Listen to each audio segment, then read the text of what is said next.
Okay, so let's do this. Someone mentioned in a video in the comments that he liked my walk and talk videos, and so I feel like I should try and do that again. And I'm wearing the Omega Speedmaster. Now the reason I'm wearing this is because I was chatting to somebody and they have a Speedmaster, and I wanted to show off and show them what a proper Speedmaster looks like.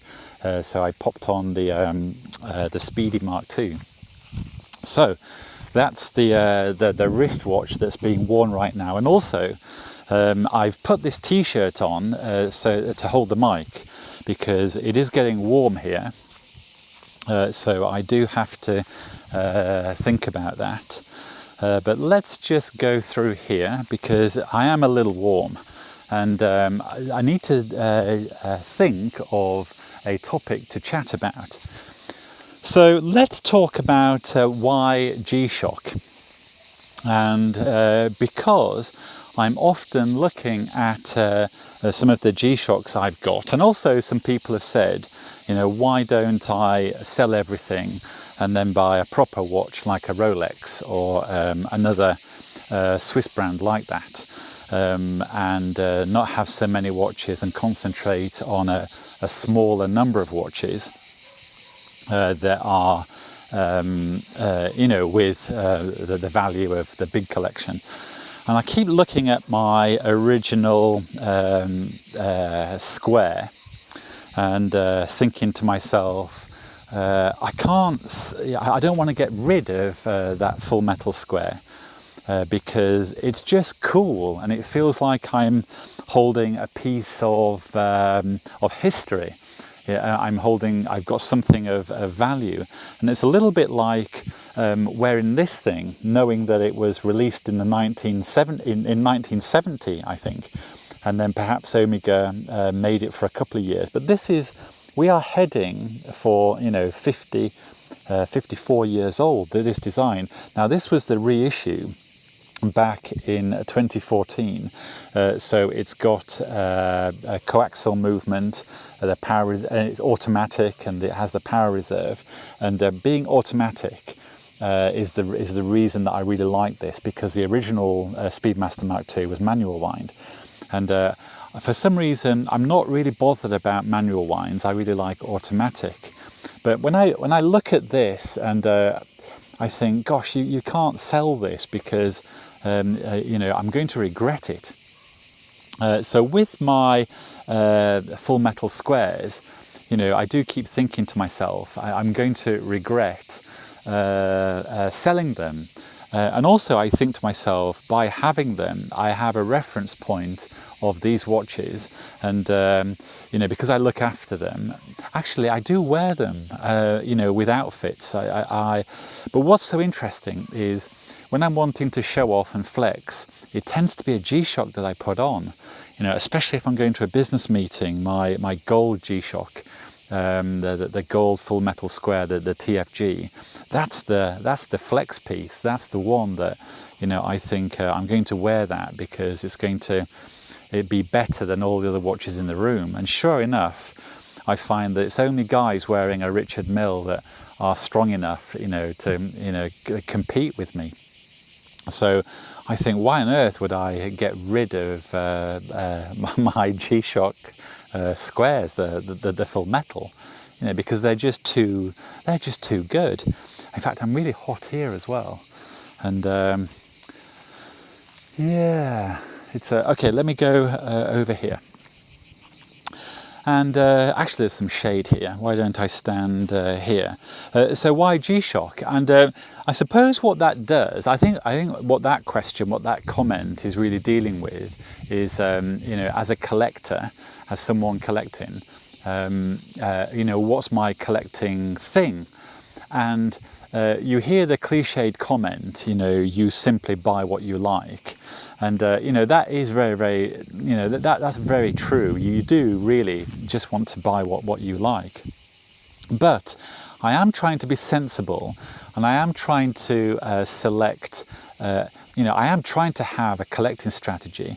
Although, if your collecting strategy is you simply randomly pick a watch and buy it, you know, that probably is also a cool strategy. Well, it's probably a sufficient watch collecting strategy because it sort of satisfies what you're doing because you're simply buying what you like. But I think what I've done with the full metal squares is you know, the square design has obviously caught me, that 1980s Casio square G-Shock thing. Because it's combined with the full metal and technology like multiband 6 and Bluetooth, and they've upgraded the display, you know, all that engineering, over-engineering and 80s design, you know, I probably like that. But I think I also like the fact that they are very collectible because Casio G-Shock keep attacking your bank account and they keep, you know, offering these watches for sale.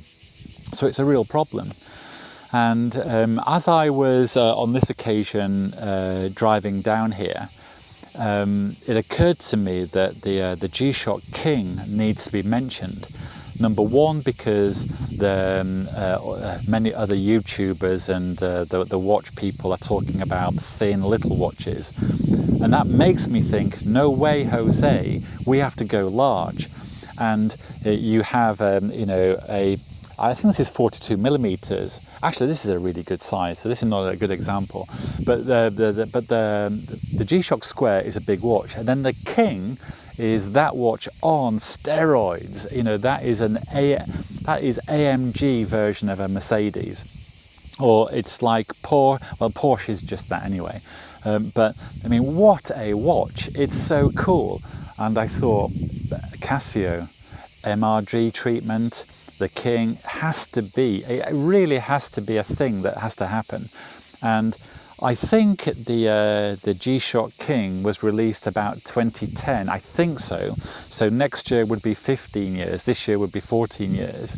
But I'm thinking that watch lends itself to the MRG treatment. It really has to. And then I thought, if I know that Casio were going to bring out a MRG King, so the part number will be something like MRG-56B for a metal bracelet and R for a rubber bracelet.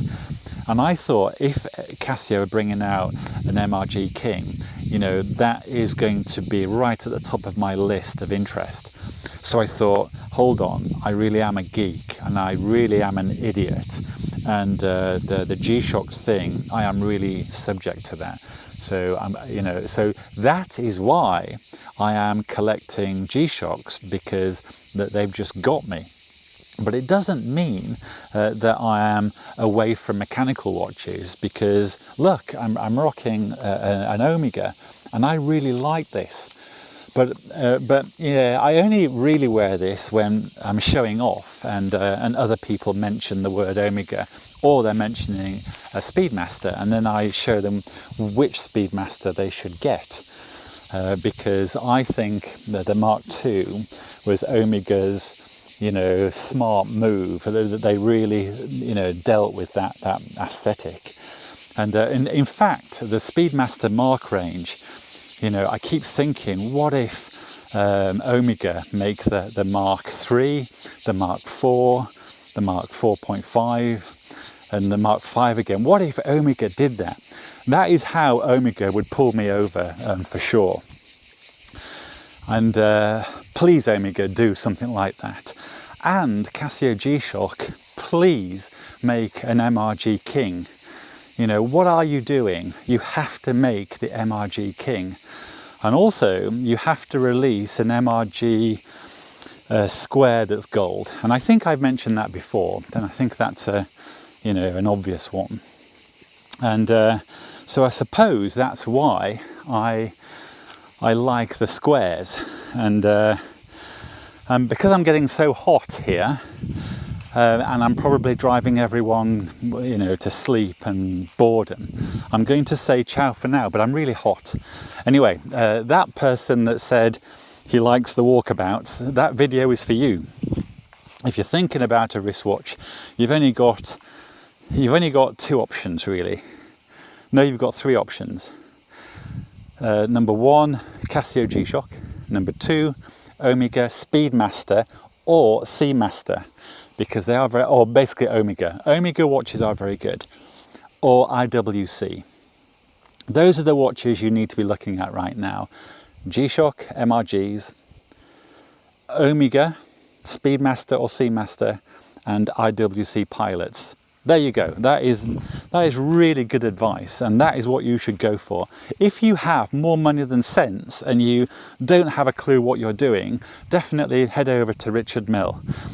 There are some, your ability to spend a lot of money will be satisfied over there. The watches are good though, but those are your real options. Anyway, that, because I'm getting so hot, I'm really hot, I've got to say goodbye. And once again, hope everyone is well, and I'll be back when I feel like it.